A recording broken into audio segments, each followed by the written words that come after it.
An inscribed angle is a special type of angle in a circle. So it's formed by two chords of our circle. They intersect at the vertex, and the vertex of an inscribed circle is always on the circle. So a central angle is not an inscribed angle. An angle where it's just sort of like floating, the vertex is just like floating somewhere in the middle of the circle. These are examples of angles that are not inscribed angles, because the vertices are not on the edge of the circle. So an inscribed angle's vertex is on the circle. It's somewhere on the circle. So in this example, angle QRS is an inscribed angle.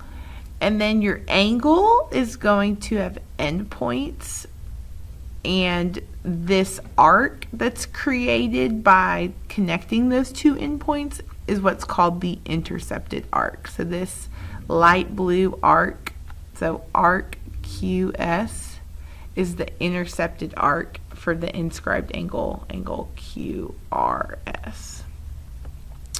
So you can have an inscribed angle that passes through the center. So like the diameter is one of its chords that create the angle. Sometimes the center of the circle is inside the inscribed angle. Sometimes the center of the circle is outside the inscribed angle. But these are three examples of inscribed angles because the vertex of each angle is on the circle. The rule is that the measure of the inscribed angle is equal to half the measure of its intercepted arc. So the angle is half the arc. The angle is half the arc. I used to make kids sing that. So the angle is half the arc. So what that's saying is the measure of angle QRS, that inscribed angle, is equal to half of the measure of its intercepted arc, arc QS. Or vice versa. The measure of arc QS, the arc is double 2 times the measure of the angle.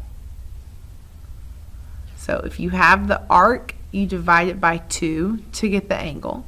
If you have the angle, you multiply it by 2 to get the arc. So the angle is half the arc. In this example, we want to find the measure of arc AC. It's the intercepted arc for inscribed angle ABC. The measure of angle ABC is 36.